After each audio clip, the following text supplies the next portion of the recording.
이렇게 깜빡깜빡 호흡 마취를 띡 하냐 엄청난 스트레스를 받게 됩니다. 거의 불가능하다고 해도 과언이 아닙니다. 갈매기살이라고 하는 거 있죠? 네, 안녕하십니까. 뷰스 퀄리티 학술고문 심용주 박사입니다. 자, 오늘은 조금 무거운 주제로 이제부터 들어갑니다. 사실은 저희도 이제 내부적으로 뭐 마취 또는 수술적인 부분들, 내과적인 부분들까지 저희가 일반 사육자 또는 브리더분들을 대상으로 세미나를 진행한 것이 맞냐에 대해서 이런저런 논의가 있었습니다만 기본적으로 최종적으로 결론을 내린 것은 여러분들 보고 마취를 하라는 것이 아니고 여러분들 보고 수술을 하라는 것이 아니다.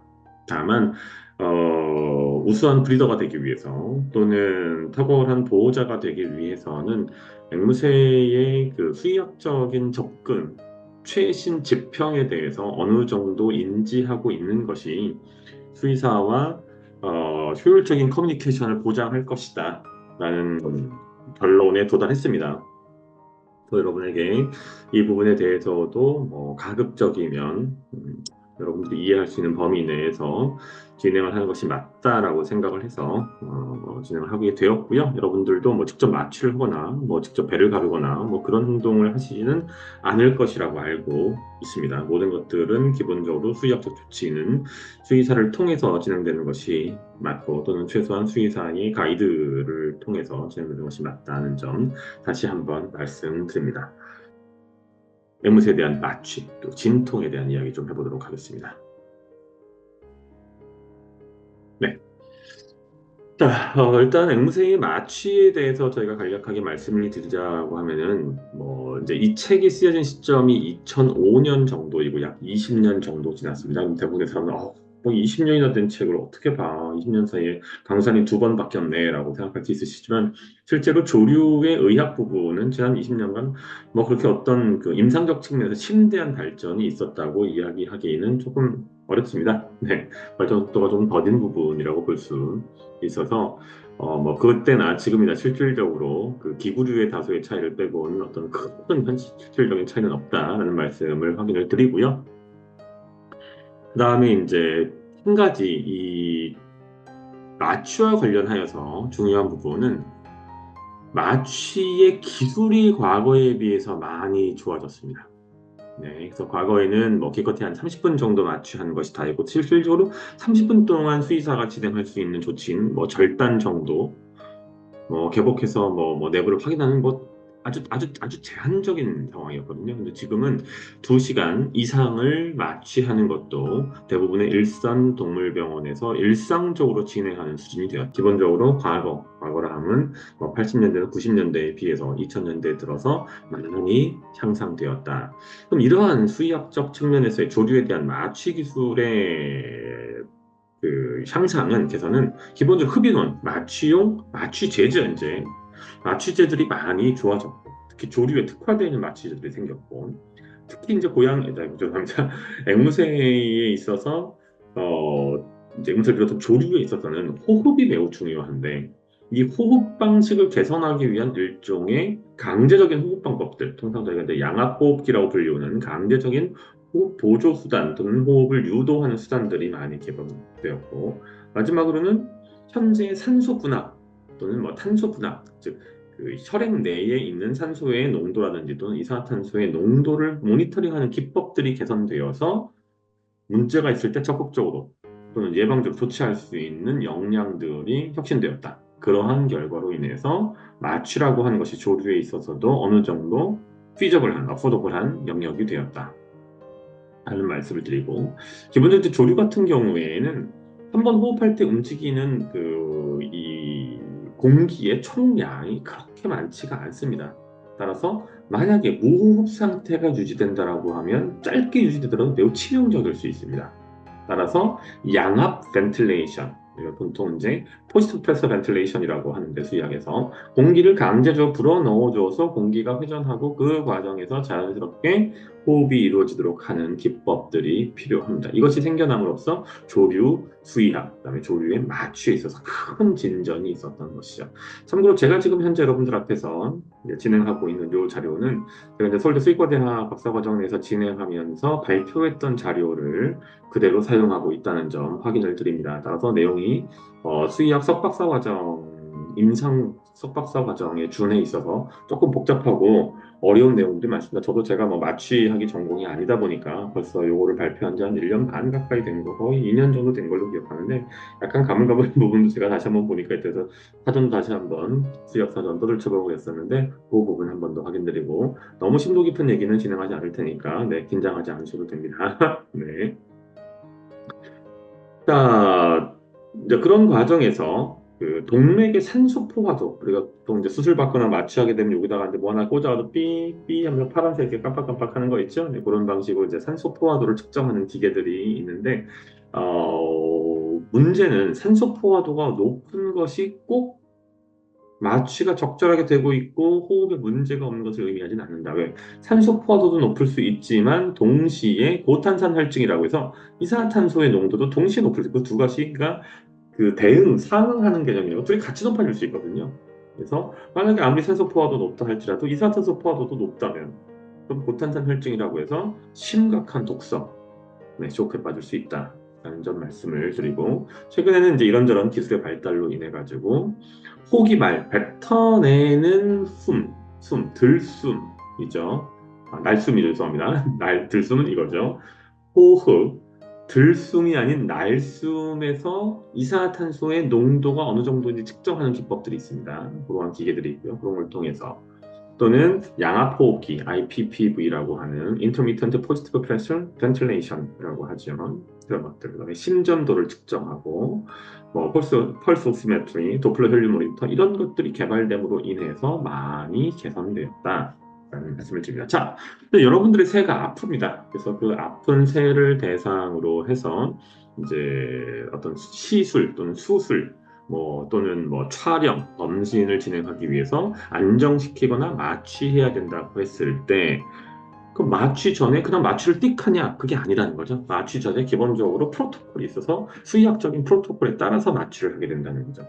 그럼 이제 보통 우리가 이제 수술을 하거나 하기 위해서 찾아가면 마취하기 전에 뭘 합니까? 일반적으로 다양한 검사를 진행합니다. 그래서 검사는 눈으로 확인하는 것이 있고요. 네, 손으로 만져보기도 하고요. 묻기도 하고요. 듣기도 하고요. 그 다음에는 네, 다양한 검사를 진행합니다. 네. 통상 새를 세장 안에 넣은 상태에서 동물병원에 가게 될 것이고 수의사는 그 세장 내의 환경, 더러운지 깨끗한지 먹이는 무엇을 주고 있는지 뭐 요즘 혈변을 보지는 않았는지 깃털들이 빠져있는 깃털의 상태는 어떠한지 새의 상태는 어떠한지 새가 제대로 호흡을 하고 있는지 호흡의 속도라든지 깊이 그런 것들을 면밀하게 검토해서 그 동물에게 현재 어떤 문제가 있는지 추정합니다. 확진은 아니고 추정합니다.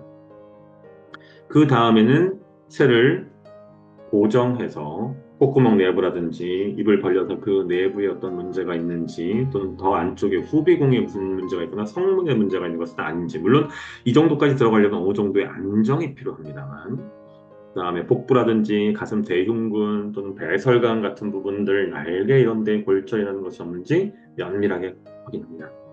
그 다음에는 청진기를 통해서 심장이나 폐, 기낭 등에서 움직이는 혈류나 기류의 소리를 듣습니다. 일단 호흡을 할 때 호흡하는 과정에서 무언가 걸리는 소리가 난다든지 심장이 정상적으로 움직이지 않고 부정맥이 있다든지 좀 심장 내에서 심잡음이 있다든지 이러한 것들을 확인해서 전체적인 진료나 검진 계획을 씁니다. 마지막으로 어느 정도 방향성이 나와서 이제 무언가 수술을 해야 된다 또는 어떤 조치를 추가적인 검사 조치를 해야 된다 뭐 CT를 찍거나 MRI를 찍거나 또는 뭐 엑스레이를 찍을 수 있으니까요. 그런 경우에는 이제 마취 또는 안정을 해야 되는데 그 경우에는 혈액을 채취해서 뭐 혈구수를 측정한다거나 또는 염증 여부를 확인한다거나 또는 배변에 대한 어떤 그 염색을 통해서 배변 내에 있는 균들에 대한 확인을 한다거나 또는 생화학적인 방식으로 혈액 분석을 해서 염증 여부를 확인하거나 그런 방식으로 전체적인 예비 검사 진행합니다. 참고로 이런 진료가 진행되는 과정에서 매우 중요한 것이 앵무새의 경우에는 어떤 문제가 있다? 네, 앵무새의 경우에는 낯선 환경에 잘 적응하지 못하는 경향성이 높습니다. 앵무새라고 하는 동물은 기본적으로 뭡니까? 피포식 동물이죠. 앵무새가 누굴 잡아먹는 경우는 거의 없죠. 그러다 보니 어떤 문제가 흔히 발생하냐? 낯선 환경에 가서 낯선 사람들을 보게 되면 엄청난 스트레스를 받게 됩니다. 네. 그다음에 이러한 스트레스 때문에 상태가 더 악화되는 경우도 발생할 수 있습니다. 만약에 제대로 먹거나 이런 스트레스를 먹거나 마시지 못한다면 지지요법, 서포티브 테라피라고 해서 바로 수액을 넣어주게 되죠. 네. 그다음에 이제 스트레스를 쉽게 받는, 흔히 이런 과정에서 스트레스를 받는 앵무새의 경우에는 어떻게 됩니까? 네. 마취 시간에 맞게 정확하게 내원하는 게 중요합니다. 너무 빨리 내원하게 되면 새로운 환경에 계속해서 노출되어 있으면서 엄청난 스트레스를 받게 되는 거죠.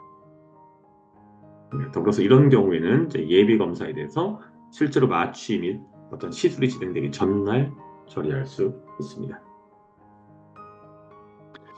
우리가 이제 마취를 보통 하고 뭐 수술을 하게 되면 절식을 합니다. 근데 이제 조류의 경우에는 이 이제 몸 내에 글리코겐을 저장하는 능력이 포유류보다 많이 제한됩니다. 그러다 보니 절식을 하는 것이 맞냐 맞지 않냐에 대한 복잡한 논의들이 있습니다.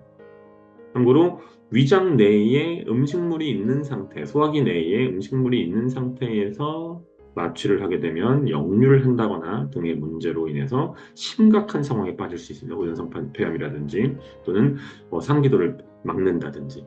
그래서 절식에 대해서 뭐 그것이 긍정적이다, 부정적이다 이런저런 얘기들이 있는데 지금까지 확인된 프로토콜에 따르면 통상 중형물함은 한 300g 이상 최소 200g이 넘어가는 개체들, 250g이 넘어가는 개체를 말합니다. 뭐 이클레터스라든지 아프리칸 그레이라든지 뭐 이런 정도, 뭐 갈라코카투라든지 그런 경우에는 수술 전 최소 2시간, 많게는 4시간 정도 절식할 것을 권고하고 체중 200g 미만 개체들은 절식이 불가능합니다. 좀 이상하겠죠? 체중 100g 미만은 그럼 어떡하란 말이에요? 체중 100g 미만은 현실적으로 수의학적으로 수술이나 마취 같은 조치들이 매우 어렵습니다. 거의 불가능하다고 해도 과언이 아닙니다. 네. 참고로 이제 비교적 최근에 나온 다양한 임상적인 논문들에 따르면 왕관행무 크기 정도만 넘어가면 왕관행무 대충 한 100g 정도 됐던 걸 제가 기억하는데 왕관행무 정도 크기만 되면 포커줄 정도 크기만 되면 수술 전날 이제 밤 9시 정도죠. 밤 9시부터 절식을 시키고 수술 2~3시간 전부터는 물까지 완전히 제거해도 수술에 큰 무리가 없다라는 견해들이 지속적으로 나오고 있습니다. 자, 이제 조류의 경우에는 포유류하고 조금 다른 부분이 기낭이라고 하는 것이 있고, 이제 호흡하는 과정에서 어떻습니까? 포유류하고 달리, 네. 우리가 보통 이제 고기 먹을 때 갈매기살이라고 하는 거 있죠? 그게 뭡니까? 네. 흉곽하고 복강을 구분하는, 호흡할 때 도움을 주는 근육 덩어리란 말이에요. 그게 없습니다. 그러다 보니까 마취 과정에서 호흡과 관련해서 심각한 문제가 발생할 가능성이 있어요. 일단 기낭과 관련해서 기낭은 실질적으로 호흡의 가스 교환 과정에 큰 기여를 하진 않습니다. 기낭이 없다고 해서 호흡을 못하는 건 아니에요.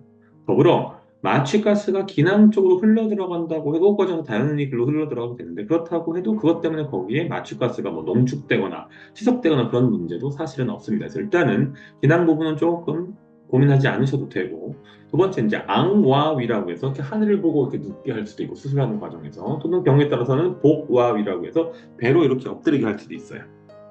그 두 가지 방식의 자세, 포지션을 흔히 취하게 되는데 만약에 앙와위, 하늘을 보고 이렇게 눕게 해서 배를 가른다 예를 들어서 라고 하면 어떤 문제가 있냐고 하면 복부의 내장들이 복부 기낭하고 후흉 기낭 이 뒤쪽에 있는 기낭을 압박하게 돼요. 그런 것 때문에 몸 전체에서 호흡에 관여하는 호흡과 관련되는 공기 최적의 양이 조금 줄어들어요. 그럼 어떤 문제가 발생하냐? 호흡 패턴이 좀 변화해요. 그럼 이런 호흡 패턴의 변화가 문제를 유발할 수 있다. 이 문제는 뭐예요? 호흡 부전이나 호흡의 효율성이 감소하는 문제를 유발할 수 있다라는 얘기죠. 그럼 보강위로 하면 되겠네요. 저 엎드리면 되겠네요. 뭐 수술 상황에 따라서 보강위를 못할 수도 있겠지만 또 이렇게 보강위 엎드리고 있는 자세를 취했다라고 하면 또 어떤 문제가 있냐? 체중이 흉부를 눌러요. 이렇게 짜부가 되는 거예요. 어때요? 폐의 체적이 줄어드는 문제가 있죠. 근데 최근에는 이제 아까 말씀드렸던 intermittent positive ventilation에 의해서 즉 positive pressure ventilation인데 여기 제가 지금 못할 줄 하나 네요 IPPV, intermittent positive pressure ventilation, 즉 양압 호흡 기법에 의해서 그럼에도 불구하고 호흡의 효율성을 높은 수준으로 유지할 수 있게 되었다라는 말씀을 드립니다. 자, 그럼 이제 실질적으로 좀 더 깊은 얘기를 해보도록 하겠습니다. 참고로 여기 나오는 약재들은 수의사가 아니면 구할 수 없고 수의사를 할지라도 개원 수의사가 아닌다면 구할 방법이 없습니다. 물론 이제 저희 같은 경우에 연구 목적으로 이런 약재들을 당국의 허가를 받고 사용하기는 합니다만 저는 잘 아시는 것처럼 수의사는 아닙니다. 수의학자이자 수의학을 공부하고 있는 사람이고 저희 같은 경우는 연구 목적으로 사용할 수 있는데 여러분들은 이러한 약재를 사용할 수는 없다라는 말씀을 다시 한번 확인드리고 이 파트를 진행하는 이유는 이런 것들을 이용해서 마취가 이루어진다는 사실을 그냥 알고 계시는 것 정도까지만 하시라라는 얘기입니다. 만약에 궁금하다면 수의사하고 의견 교환을 하는 과정에서 어떠한 약재, 호흡원을 이용해서 마취가 진행되는지 물어볼 수도 있겠죠. 네, 그런 과정에서 비용에 특별히 제약이 없다면 더 좋은 약재를 써주십시오라고 얘기할 수도 있을 거고요. 네. 자, 이제 가장 널리 사용하는 흡입 마취제 중에 하나가 아이소플레인, 아이소플루레인 또는 이소플루레인이라고 발음하기도 합니다. 자, 이 마취제는 통상적으로 조류 수의사들이 지금까지 기준 알려진 바로는 가장 널리 사용하는 약재 중에 하나입니다. 네, 가격이 일단 싸고요. 네. 아니, 그 가격 뭐 얼마나 한다고 말이야. 네, 이걸 다량으로 만약에 쓰게 되면 많이 쓰게 되면 가격이 중요한 문제가 될 수 있어서 그렇습니다. 가격이 비교적 저렴. 특히 대동물의 경우에는 그렇죠. 뭐 앵무새가 워낙 작으니까 이 가격이 심각한 문제가 되지는 않습니다만 가격이 일단 전반적으로 저렴하고 마취 유도, 그다음에 마취에서 깨어나는 회복 모두 아주 빠르게 이루어집니다.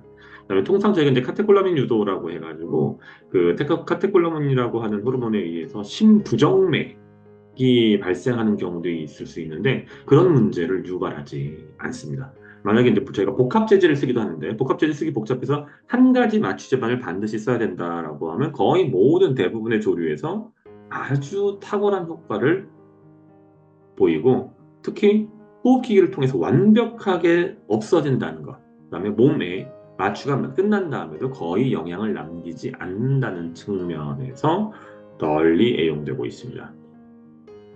부가적으로 그 마취 시간이 길어지게 되면 회복 시간도 길어지는 경향성이 있다라고 통상 알려져 있다라는 말씀입니다. 다음은 이제 흡입 마취제로도 많이 쓰이는 흡입 마취가 널리 쓰이는 것 중에 하나로 세보플루레인입니다. 아이소플루레인, 세보플루레인 뭔가 이름이 비슷하죠. 네. 자, 이 친구는 아이소플루레인에 비해서 회복 시간이 더 빨라요.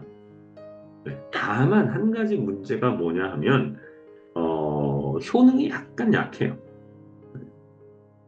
그리고 호흡기에 어떤 자극을 유발하지 않는다라고 하는 장점이 있어요. 뭐 나쁜 것도 있고 좋은 것도 있는 것에 전체적으로 좋은 것처럼 보이는데 결정적인 어떤 문제가 있냐? 가격이 비싸요. 그래서 임상수의사들이 쓰기에는 조금 부담이 된다. 앞서 말씀드린 아이소플루레인 대비 2배에서 3배 정도였던 걸로 제가 기억합니다. 흡입 마취제 중에서 또 하나 이제 언급할 수 있는 것이 바로 데스플루레인인데 데스플루레인의 경우에는 장시간 마취를 해도 회복 시간이 빠르다라는 얘기가 있고 다만 경련이라든지 또는 뭐 과민증, 기침 같은 문제를 유발해서 마스크를 이용해서 마취를 유도하는 경우에는 사용이 불가합니다. 그래서 조리에서는 그렇게 널리 사용되는 마취제는 아닙니다. 할로탄이라고 하는 것도 흔히 포유동물에서는 사용되는데 할로탄 같은 경우는 카테콜라민 유도 문제로 인해서 부정맥이 발생할 가능성이 높습니다. 네, 특히 이제 스트레스를 충분히 받은 개체들의 경우에는 카테콜라민이 몸속에 혈액 중에 많이 돌아다니고 있는 상황인데 거기서 카테콜라민을 더 만들어내게 되면 어떤 문제가 됩니까? 죽을 수 있겠죠. 즉 심정지, 이제 폐사한다는 얘기입니다. 그런 문제가 올 수 있어서 조류에서는 거의 사용하지 않습니다. 만약에 어떤 수의사가 이런 사실을 알지 못하고 할로탄을 쓴다라고 하면 여러분들이 무언가 거기에 대해서 커뮤니케이션을 할 수 있겠죠. 선생님 그건 문제가 있다 그러는데 뭐 괜찮으실까요? 라는 얘기를 해볼 수 있겠죠. 물론 뭐 기분이 나쁠 수도 있습니다만. 그다음에 이제 조류에 대해서 뭐 수술 많이 진행하는 수의사들은 당연히 이런 것들을 알고 있을 것으로 기대를 합니다만 한 가지 제가 이제 짚고 넘어갈 부분은 국내에서는 수의사라고 하는 지위가 이를테면 동물의 어떤 건강, 아픈 동물의 회복과 관련해서 절대적인 지위에 있지만 해외의 대부분의 동물원, 그다음에 브리더 소사이어티, 뭐 아니면 컨설베이션 액티비티 이런 것과 관련하여서는 수의사는 전체적으로 어떠한 부분을 담당하냐, 동물의 건강과 관련한 부분을 담당하는 전문 직역인 것은 맞지만 거기에는 브리더는 브리더, 또는 큐레이터는 큐레이터 이런 분들과 협업을 하는 방식으로 일을 진행해요. 한국은 아직 좀 그 다른 직역에 있는 분들의 역량이 좀 많이 약한 것 같은데 사실 과거에도 수의사 제가 어렸을 때만 해도 수의사라고 하는 직역이 지금과 같은 위치는 아니었어요. 네, 그건 수의사들의 노력에 의해서 또는 시장의 변화에 의해서 환경이 변화되어서 지금 같은 위치에 올라간 것이고 다시 10년, 20년, 30년 뒤에는 브리더면 브리더 또는 뭐 동물학자면 동물학자, 행동 전문가, 행동 전문가 그런 사람들이 수의사와 어깨를 나란히 하는 수준이 되어야 실제로 동물의 복지가 더 향상됩니다. 여러분들의 노력이 필요하다는 점 다시 한번 말씀드리고 여러분들도 열심히 공부해서 현재 있는 임상 수의사분들과 대등한 수준에서 전문적인 이야기를 나눌 수 있도록 발전하는 것이 제가 기여하는, 그다음에 비어스 퀄리티가 기여하고자 하는 방향이라는 점 다시 한번 말씀드립니다. 그래서 이를테면 어떤 진료가 진행되거나 처치가 진행되거나 검사가 진행될 때 그냥 수의사가 일방적으로 통보하는 것을 받아들이는 수동적인 위치가 아니고 그러한 것에서 적극적으로 함께 교류하는 네, 대등한 위치로 올라가실 것을 네, 기원의 맞이 않습니다. 자, 이제 뭐 어떤 흡입원을 사용했을 때 좋은 결과가 나오는지 좀 알아봤고요.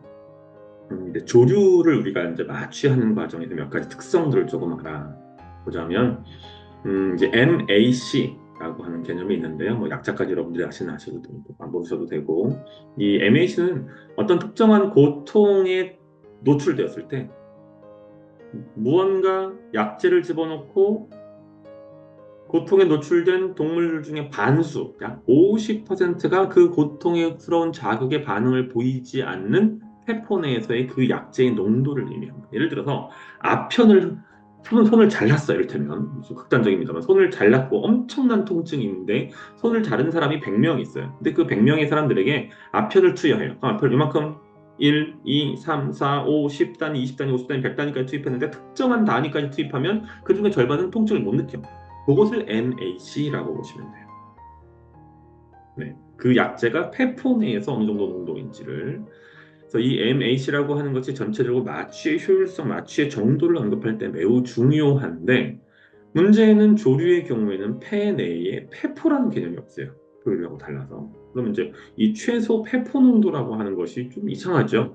그래서 이제 이러한 개념들이 조류 마취와 관련해서 최근에는 페포 농도가 아니고 마취 농도라고 하는 개념으로 바뀌고 있다라는 언급들이 저희가 지금 기본을 삼고 있는 교과서에서 많이 나오고 있으니까 참고하시고 참고로 코카투, 뭐 코카투 종류가 워낙 다양하긴 합니다만 코카투를 대상으로 한 아이소플루레인의 MAC 최소 페포 농도 또는 최소 마취 농도는 1.44%, 즉 조류의 코카투의 폐 내에 있는 공기의 아이소플루레인의 농도가 1.44%이면 그러한 농도에 처해 있는 코카투의 50%는 통증을 느끼지 못한다.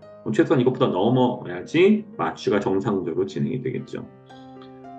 저희가 이제 실제로 그 동물병원에서 임상적으로 마취를 진행할 때는 지금 보시는 것처럼 이른바 흡입 서킷이라고 하는 것을 부리에다가 장치를 해서 가스를 밀어넣습니다. 참고하시고 이것들도 지금 이제 실제로 저희가 마취를 하는 과정에서 사용하는 마스크류입니다. 일반적인 뭐 개나 고양이 같은 경우는 주둥이에다 이렇게 씌우면 되는데 사람 여기다 이렇게 덮기도 하고 그 딴딴 따라단 딴딴 따라단 뭐죠? 하얀 거탑인가요? 네, 그런데 보면은 의학 드라마에 맨날 나오잖아요. 네, 그런 건데 조류는 부리가 있으니까 잘 안 되잖아요. 어떻게 합니까? 요 끝에다가 지금 보시는 것처럼 라텍스 장갑 같은 걸 씌워서 구멍을 뻥 뚫어서 머리를 통째로 집어넣어서 목에 이렇게 걸리게 알리진 않고 살짝 걸리게 해요. 호흡은 목의 혈류를 자극하진 않지만 최소한 가스가 빠져나가지 않도록 이렇게 해서 양압 호흡기를 통해서 공기를 불어넣어서 초기 단계에 흡입 마취를 진행한다. 라고 말씀드리고, 방금 보여드린 방식을 이제 우리가 마스크 유도 방식이라고 해요. 이런 방식이 가장 일반적이고, 이게 어려울 수 있겠죠. 막 이따만한, 이를테면 최근에 저희가 이제 수입했던 치아신스 메컨데 이만해. 와, 이래요. 이거 어떻게 해요? 저도 무서워요. 그러면 이제 뭐 치아신스 메컨 좀 크니까 마취가스가 많이 들어갈 수 있기는 하지만, 세상에다 통째로 비닐봉지 덮어버리는 거죠. 그래서 전체를 다 마취시킬 수 있습니다. 그 안을 다 마취가스로 채울 수 있는데, 단 문제는 마취가 되는 과정에서 홧대위나 아니면 바아 같은 데 철장의 열기가 굴러 떨어질 수도 있고요. 그다음 어디가 걸려가지고 부러질 수도 있고요. 또는 흥분해가지고 막 난리칠 수도 있어요. 그런 것들을 좀 유의할 필요가 있다라는 말씀을 드리고, 그다음에 이제 에피네프린 유도라고 하는 게 있는데, 에피네프린은 이제 심장의 그 어떤 활동이나 또는 이제 흥분 상태에서 그 뭐 심장의 박동을 증가시킨다든지 또는 기도를 확장시킨다든지 이런 역할을 하는 호르몬이에요. 근데 그 이제 흥분 수준이 높아지면 에피네프린이 증가해서 그것 때문에 문제가 발생할 수 있어요. 그래서 그런 부분을 조금 유의해야 된다라는 말씀을 드립니다.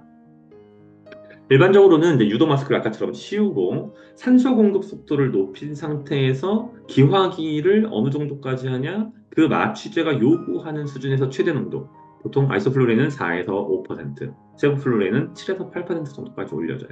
그럼 어떻게 합니까? 강제 호흡이 되면서 의식을 잃어요. 그럼 의식을 잃으면 이제 몇 초 안 걸린단 말이에요. 오랜 시간이 안 걸려요. 여러분들 마취해 보신 분들 또는 무슨 뭐 대장내시경이나 위내시경 해보신 분들 알겠지만, 자 마취제 저기 주사약 들어갑니다 해서 하나 이런단 말이에요. 그다음 오깨 있어. 한 30분 1시간 지나가 있죠. 네. 그래서 그렇게 해서 마취가 되도록 유도하고, 그 다음에는 MAC, 아까 말씀 최소 폐포 농도보다 약간 아래로 내려서 마취 상태를 유지하게 됩니다. 그게 끝나고 나면 어떡합니까? 이제 요 마스크를 뽑아내고 아예 삽관을 해서 좀 더 효율적으로 공기 교환이 이루어지도록 할 수 있습니다.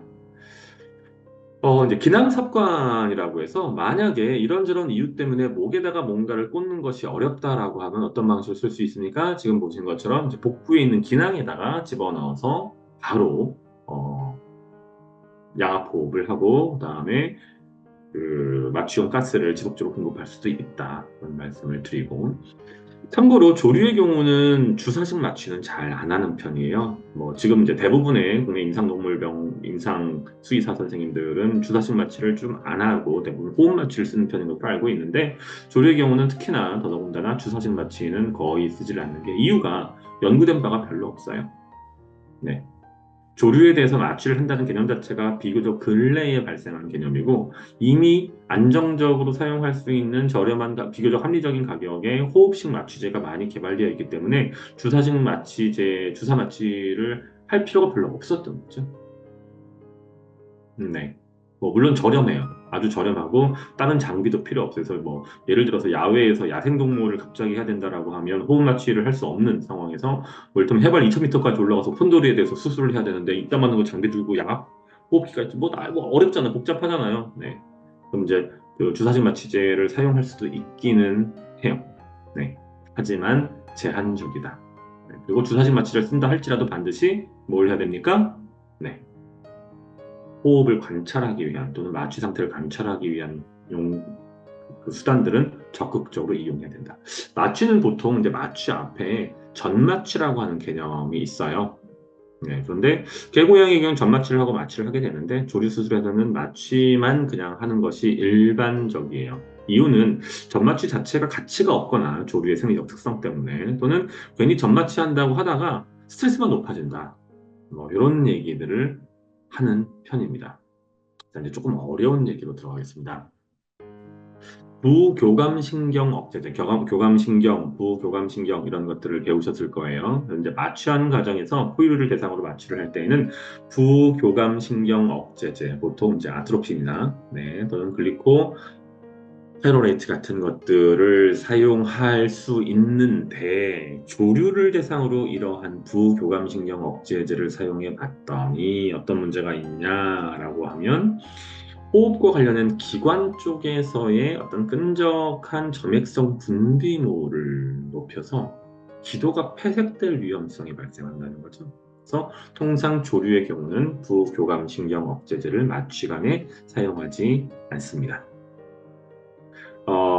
이제 일반적인 마취 말고 진정 또는 안정이라는 개념이 있죠. 그거는 진통 효과는 없는 상태에서 의식만 잃어버리는 거예요. 네, 의식만 그냥 떨어뜨릴 수 있는데, 이제 근육 이완 효과, 죄송합니다. 근육 이완 효과를 보기 위해서 사용하는 것들인데, 디아제팜이라든지 또는 미다졸람 많이 들어보셨을 거예요. 이거 근육 이완 효과가 있고, 뭐 진정 목적은 예를 들어서 이제 마스크 유도를 해야 되는데, 마스크 유도를 흡입 마취를 하기 위해서 마스크 유도를 했는데 그게 너무 힘들어. 이거 막 생 난리야. 그러면은 이런 진정제를 통해서 전마취와 비슷한 효과를 얻을 수 있다라는 말씀을 드리고, 특히 이제 이런 것들이 어떤 장점이 있냐라고 하면 앞서 말씀드린 것처럼 에피네프린 유도라든지 또는 카테콜라민 유도처럼 그 심장이나 심혈관 쪽에 부정적인 영향을 미칠 가능성을 좀 줄여주는 특성이 있다라고 말씀을